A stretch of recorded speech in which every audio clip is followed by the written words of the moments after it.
everybody. Welcome back to the Energy Stoners Cafe and Talk with TQ. As always, I try to bring the most interesting people to you that I can find on the planet. Tonight, I have a really special guest. I've known him a bit for a year. He's a local, he's a neighbor, he's a creative in the city of Peekskill, and his name is Paul J.M. And I'm going to talk to him about his new album and his journey of creativity. So Paul, welcome to the show. I'm so happy that you're here. Thanks for the invite that I forced upon you. No, you didn't force it upon me. No, we don't do interviews we don't want to do. No. Yes, you knew somebody very special, and I said, okay. And I said to her, I know who he is. I know him. All right, cool. Yes. So tell my audience about your latest album. I'm going to start that way, and then we'll weave in and out of your interesting background. So the record is called Do We Need Another Psycho? That's a title I came up with while writing one of the songs. And it just kind of came out, and I've seemed to work it into, it's just a lot of goings on in the world. That's where the title comes from. But I'm not going to get into that right now. And so it was a great project. I had really great people working on it, which I'll name, if that's cool. Sure, please, feel free. Wayne Monarchy in Bedford Hills was the first engineer that I worked with. Followed up with that was Mike Ciotta and Ray DeTone. So I recorded with Wayne, and I recorded the remaining tracks with Mike Ciotta, and then mixing Ray DeTone came in. And it was a great experience working with such pros, and the sound is just amazing. I mean, it took these guys have ears, and they're looking for something, and when they hit it, it's like, oh my God, the depth is really cool. So I'm really happy with the way the record came out. I think it's a really professional job, and I did most of the instrumentation on it. I've had a couple of guests. Guest vocalist? Guest vocalist, Jeff Laston, who I'm in a band with called Jazzmo. He sang on the song Blame. And Chris Olness, I don't know if you know Chris Olness. I might know him to see him. Yeah, he's a Broadway trombone player, and so he does a trombone solo on it. And other than that, I did the drums, bass, guitars, vocals, all the arranging, and. So you're like an all-around musician. Well, I do drums, bass, and guitar. Well, that to me is all around. That's I got the back line if you need it. Yeah, okay. But that's 3 instruments, and I always find that fascinating. Musicians are fascinating to me just to begin with, because it's kind of like people like to think that they know it's all right brain, but with musicians it's definitely right and left together. Well, I'll work on that part. Yeah. I know one side is clicking all on 8 cylinders, but I'm not sure about the other side. Yeah. So I've seen you walk around town carrying a guitar, and I've also seen you play the drums. Yeah. So how did you end up becoming this I will call versatile musician? And you write as well, I understand? Well, yeah. Started early age playing drums.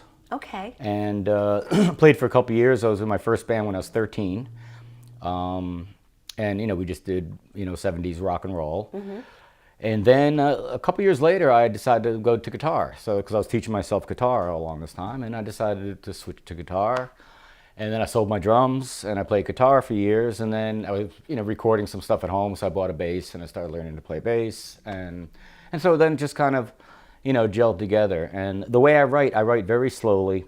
And I'm usually, I don't have a lot of people around me when I do that, so that's how I end up playing the instruments, because, I arrange all the stuff in my head, and the last thing I'm gonna do is tell somebody how to play something. So I figured, what, I'll do it myself. Nice. Which I would rather not do again. I want to have a band next time. I definitely want to have people and have their take.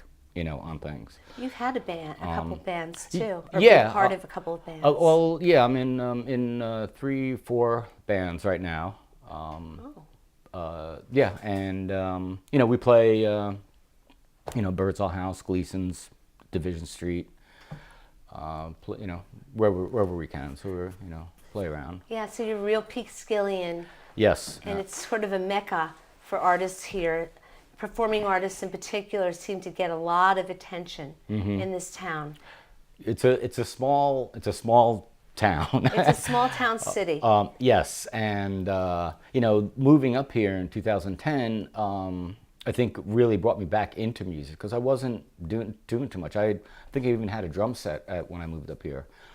From where? I moved from Westchester, though I lived in Connecticut for 20 years of my life. I grew up in Westchester, so White Plains area, Thornwood. Okay. I know the area very well. So. So moving up here, I got to meet people, and then I started, getting into bands, and now, these, CDs I've been doing up here are a result of me meeting the people I've met, being influenced, and, little friendly competition while, this band's writing some stuff, get my juices going and, put out something. So it's, great camaraderie and, it really changed my life, being up here, and it's really cool. Tell me how it changed your life. Well, basically getting back into painting, getting back into and playing, and just really feeling comfortable about what I'm doing, and with just a lot of support. So I don't think if I didn't move up here, I don't think this CD would definitely not exist, and I don't think my last one would. I just, being up here just changed, so much because it's all around. You just go everywhere. It's everywhere. In the summer, you got bands, outside, Birdsville House, the coffee house. You walking around and on Division Street, and it's just there's music, no matter where you go. It's very true. And so, I tried to escape it, but it kept dragging me back in. And but yeah, so it's just the environment is really cool. So you feel much more comfortable here with what you do. I'm familiar with where you came from in White Plains. I lived there for a while. It's a nice place. Yeah. But there's something about Peekskill that's just very artsy. Yeah, well, it's very different than White Plains. I feel very, the nightlife in White Plains was not for me. It was very different. Up here, it's very just casual. The people don't seem to have as many hang-ups or. Outwardly. I know, it's probably my eye roll that was heard around the world. But it's like I said, I feel pretty open, and that I can allow myself to be, Well, me. You have always been very engaging, very easy person to approach. That's been my experience knowing you for a little bit, I try to keep that. It's there. So tell me, what do you find actually inspires you to write? And you did mention painting as well. The writing is interesting because I can write, chords and melody for hundreds of songs. It's the lyrics. So what inspires me is when something happens, a happening, say as COVID or something like that. Yeah. And I'm sure a lot of people wrote about that. Yeah. I have a song, a very abstract take on the pandemic, which is going to be a single I'm going to be releasing early next year. I recorded it with this session, so it's already recorded. So it's on here? It's not on there. Oh, it's not on here I left yet. it off. I'm going to release it as a single. Okay. And there's Guns, which I have a song on here that, just like guns are, there's so many of them and they're being used a lot. That's and true. it's a sad thing. So I think of things like that. I even make up some stories, a couple of these are just fiction. But they come from a feeling, and I'll just write a story around it, but the feeling is real. Yeah. And just the words around it, I've made up a story to support the feeling. And but lyrics take me the longest. They take a really long time for me because I just don't write stuff I don't care about. Right. But your music, do you write the music yourself? Or Yes. Okay. I think that's extraordinary, people need to recognize, non-artistic people should recognize the gift that artists have. I find musicians very fascinating. So how long have you been into music? You said since you were a kid you had a drum set, but yet when you came in here you picked up my guitar and played it very beautifully. Oh, well, Tell me about all that. Well, I play guitar a lot because I can't play drums in my apartment. Oh, so I like end up with the that. guitar in my Yeah. lap, and that's how I write, Yeah. Oh, okay. And so, just watching, I'll be watching Cheers or something, and Yeah. with my guitar, and I'll come up with a melody. I put my little memo recorder on my phone. Yeah. So I have like, 1,000 little, ditties that I record, and I Yeah. hold on to them, and, because, sometimes there's magic, that just happens. Yeah. Yeah. So, Do you find that the gift you have is somewhat genetic, or is it specifically from experience? Because sometimes people that like you that are just so talented, it's in the family, it's in the blood, it's in the DNA.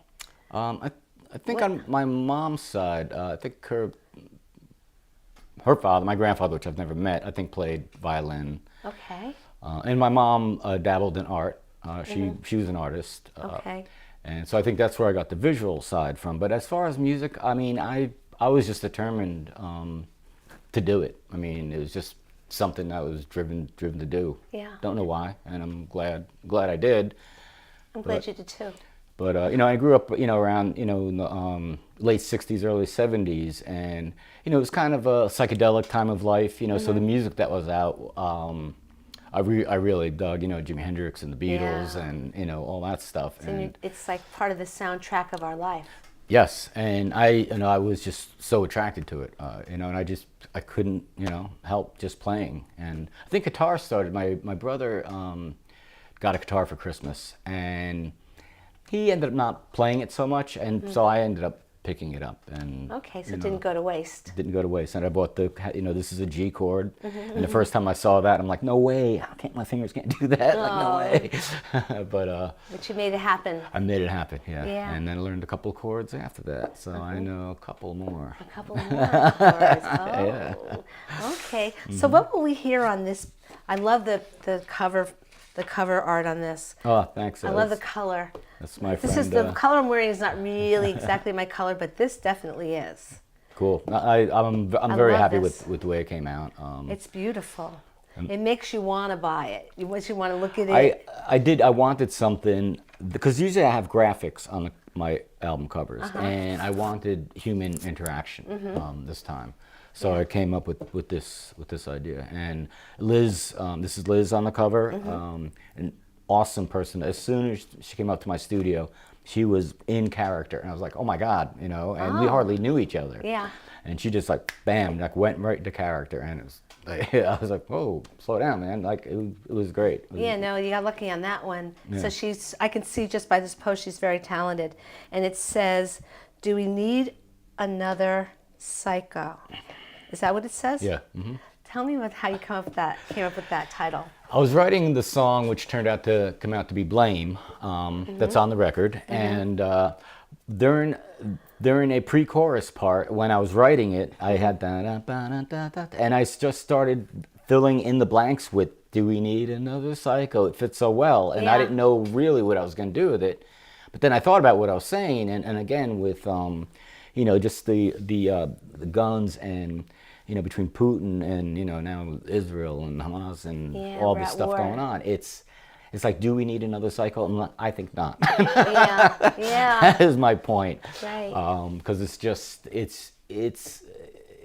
there are so many things going on. It's absurd. It's just really, really weird. So that's where the title comes in from. What it has to do with the way I portrayed it was really just to get people to notice it, and I love the attitude Liz has. It just reminded me of kind of very punky, but just cool. Everything about it is cool.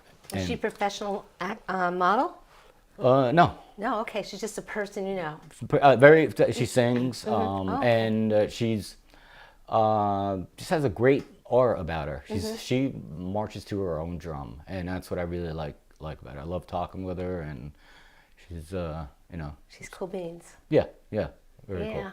Yeah. I think it's extraordinary that you're able to even incorporate another artist into your work, which is something I think that is good, because I think that as artists you have to collaborate. You know, it's like inevitable that you will at some point. It's inevitable, yes. You know, even if it's you just hire like, or you acknowledge people that are listening to your work or looking at your work. So you paint. Tell me what kind of things that you paint. Have you exhibited in Peekskill?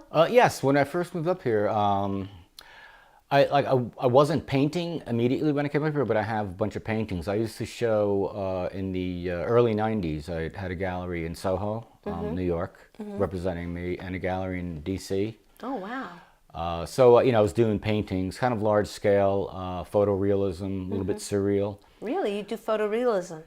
Yeah, back in the day. What made you stop? It was a lot of work. It was a lot of work. I love the outcome of it, but doing it was painstaking. You know, just all the detail and stuff. So then I started messing around with a little bit more abstract stuff. You know, much more simpler. Something like my paintings just take me like a month to do. And then I just said, you know, I want to spend a couple hours. So I do actually have a piece in the PAA show at the Field this coming the 16th. At the Field Library? Yeah. The 16th. Is the opening. And I have a small painting called Mask, and it's a painting of, you know, one of the COVID masks. Yeah. You know. And so I did it kind of realistic, but, you know, quick realism. So when you look at it from a distance, you know, it has a feel to it. Yeah. And I painted some like kitchen utensils, you know, little things like old can openers and things like that. But you know, and then I stopped doing that because I'm not painting a lot. And then, then I started pinstriping 2 years ago. What is pinstriping? Have you ever seen like hot rod cars and they'll have like, you know, little designs on them? So I bought the starter's kit and I started learning how to pinstripe. Oh, wow. And I've never done a car. I did maybe one. I actually did my old car, but I do guitars and I paint on aluminum panels. You paint on aluminum panels. Yeah, and it was a very. It took like 6 months to even get a handle on it. It's really difficult, very difficult medium. So I struggle with it still, you know, today. So what kind of paint do you use on aluminum? It's enamel. Okay. So enamel paint. Yeah, oil enamel. Okay. Is it it's not like water? Well, I don't know. Is it like watercolor? Once you put it down, it's done. Or can you correct it? You have a little bit of time to take it off, you know, with some mineral spirits. You know, you have some time to take it off, but then after a while, you know, it's there, and that's it. So yeah, it's there. It's there to stay. Yeah, and it's a really interesting medium to use, and I enjoy it, but it's frustrating. I can imagine. Yeah. Yeah. So you have to be very patient for a lot of things. Extremely. In art. Yeah. You know, so you sort of exemplify the fact that it's not like automatic, but that there is some thought and work that goes into creating art, and you're doing more than one medium. You know, which I always found impressive, even though it's somewhat common among us artists, I think. Yeah. You know, but I had no idea you were a painter, Paul. Oh yeah. Well, like I said, it was almost like another life. And when I was living here, I did, you know, very small paintings. You know, something I could do in 3 hours. Yeah. Okay. That kind of thing. Yeah. You know, so as opposed to like a big thing. Yeah, project. Yeah, I mean, I don't know how I focus because I had a full-time job. I used to work at the World Wrestling Federation. Oh, really? I was the creative director there. You have a really interesting background. So who knew? I had a full-time job, and then at night I'd go into the studio and you know, paint for 3 hours, and you know, because I'd have it ready for a show. And so it was, like I said, I look back, I don't know how I could focus. I have no idea, because that isn't happening these days. Sounds like you're very disciplined to me. You sound like I can be. I can be. It sounds like you're very disciplined to me. You know, I'm impressed with that, because I think it's so easy to just like start something and just kind of lollygag around, and you know, you just don't get started. So somehow you get your work done. Well, that's why I started doing paintings that took quicker, because I knew I could finish it. Yeah, like if I started a big project, it would sit half finished. You know, Yeah. that's it. Wondering if anyone else knows that you're a visual artist as well. Yeah, I mean, people, like I said, I have shown my work. I don't know if, do you remember Steve and Judith? They had the gallery above the chamber, where right next to Wilfredo is. Vaguely, Next I door. remember. Yeah. They used to have art shows, and I you know, showed up there. Oh, at the Bean Runner, I had a show. Yeah, that's a great venue. Yeah. I had a show Bean there. Runner. You know, we love Ted and Drew. Yeah, yeah. We do. That's a great place. They're such advocates of the arts. Yes, no, they're great people. And Yeah. the work I showed was stuff I did in the '90s, so it was nothing new. Well, it's new to us. Yeah, right. new That's to what I the- figure. Yeah, you I know- just changed the date on the back. No, you change the date. I was advised by an older artist, don't put the date and stop putting the date on it. He says, okay. You know, so I stopped putting the date on it because you don't want to date yourself. You want it to seem fresh. That's what he said. I don't know. You know, I'm just like a humble artist. That would be me. But I'm so impressed. I had no idea that you did visual art. Sure. So tell me about the subject matter. What moves you? With painting, Yeah. I usually deal conceptual. Everything I do is conceptual. Like when I do an album, there's a base theme along this album. You know, it's Right. not a story, but there's a base theme. Yeah. So when I used to paint in for galleries, Yeah. I painted a lot of sheets, a lot of gray sheets with things floating off them. And then I got into painting nude models under sheets, so you saw no flesh, you just saw body shape. Yeah. Oh, okay. And you know, and kind of like a hyper realism. So you know, and I'd make them float like off the background. So it was, and it was all about censorship. You know, it was about curiosity. You know, because people would feel that there's a body under these sheets, and I'm sure they're thinking, are they naked, or you know, or I know, you're or wondering what is it? You know, Yeah. so it was about it was more like based on curiosity.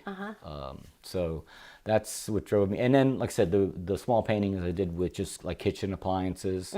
I wanted to do a whole series, you know, You could still do it. but I just, you know, stopped. You went in a different direction. Yeah, just, you know, and I might pick it up again, but, you know, right now I just stopped and I've been focusing because sometimes during the week I'll be up to 4 rehearsals.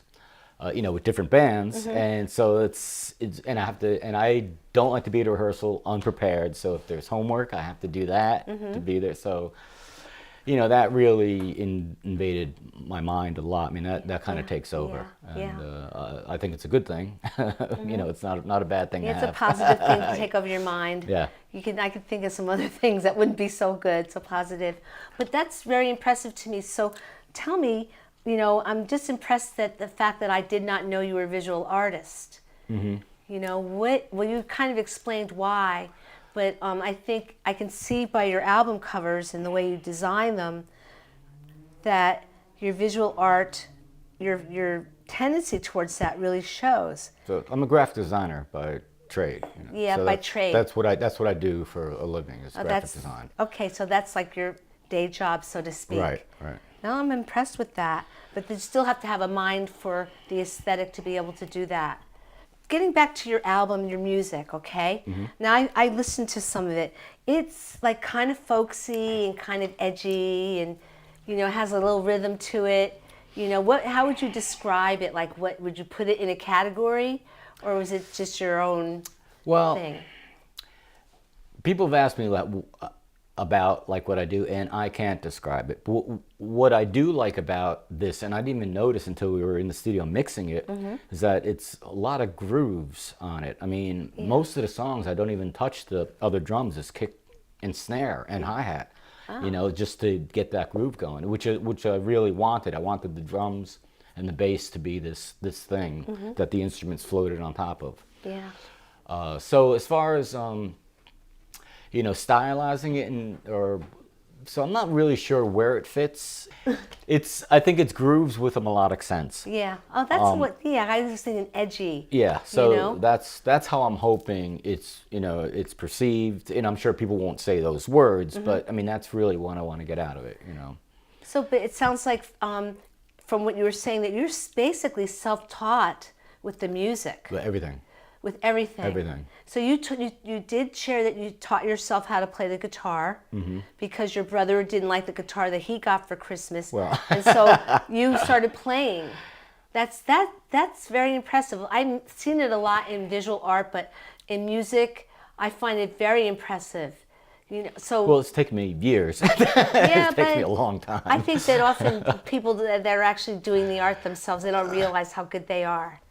you know, and how, I mean, did you go to art school at any kind of school to learn any of this, or is everything? I hardly went to high school. I'm serious. What? I hardly went to high school. Yeah, oh, you just sort of got. I was in the building every day. You were in the building. Right. And teachers would run into me saying, "Where have you been? Where are you? You got to get to class." And so I just never liked the idea of being taught something. So I taught myself to paint when I was doing the realism by going to Soho every week and looking at all the art. And that's how I taught myself to paint, just by looking and Well, that's seeing what I various call raw techniques. talent in my book. Yeah, I mean, I think I just work very hard at whatever I want to do. I think that's the way I would describe it. I see you very differently now that I know all of this. You know, not that I saw you in any negative sense, but it's now you seem more grandiose. I had no idea. You know, you just seem like, oh, there's another musician. They go to music school, they learn, you know. Now I know you're a visual artist. So how can my audience actually find you? If they're on the internet, can they find you anywhere in particular? Music. Anything. I'm on music. I'm on most of the streaming services. Okay. Apple, Spotify. Right. Okay. Yes. So that art. I mean, Instagram. You know, have a lot of my pinstriping and some of my older paintings. Okay. So Instagram would be a place to see. The pinstriping. That's interesting. Yeah, there's a lot to of me. my pinstriping on Instagram. Yeah. So you could pinstripe a car to make it look like really cool. Well, I tried that once, and it's not as easy as people make it look. Okay. But I mean, I could. It's just that I'd probably need a lot more practice by doing it on a car, Yeah. because Yeah. the angles are different, and all that stuff. So Yeah. it's. Pick up I do have a fender. I have a fender at Yeah, home. you could practice on that. There you go. Yeah. So it's not an original idea. No, for me, for Yeah. you. Yeah, I'd love to watch you do that sometime. Yeah, sure. You know, I mean, I'm impressed. You know, you're an artist, a visual artist, a musician, and you have I was a playwright. another thing. I published a book on Amazon Oh, good. called Wow. 7 Short and Shorter Plays Okay. that I wrote. Nice. And I've had some of them performed in New York and Nice. a couple of different venues down there. Cool. Well, know. you're focused on the music right now, it's obvious. Pretty much, yeah. You know, and I think that's a really great thing, Paul. Thank you. I think that people will really enjoy hearing your music. And this is the album. This is the album, the most recent, which I happen to love the color because this is a great color. It's the color of love. It's the color of passion.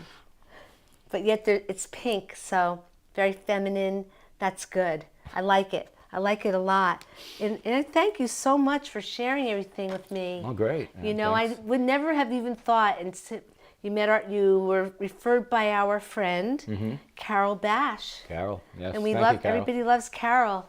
Yes.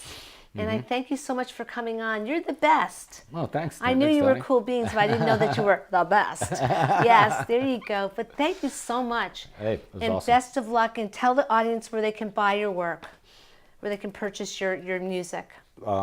Yes. Do We Need Another Psycho and Lost My Way are available on Spotify and most streaming services. As far as purchasing Bandcamp, you can, buy a download, so you have a digital Okay. copy. And I have some hard copies just because it's a good calling card. Yeah. But that's basically it. But please go to Spotify, look for Future One. Future One. Lost My Way and Do We Need Another Psycho. And I also did a cover of When I'm 64 by the Beatles. Ooh. My own version of it. Wow. Okay. So there we have it. Yep. Yeah, you're out there. You're all over the place. Thank you, Paul. You're the best. Yay. No, you. to you.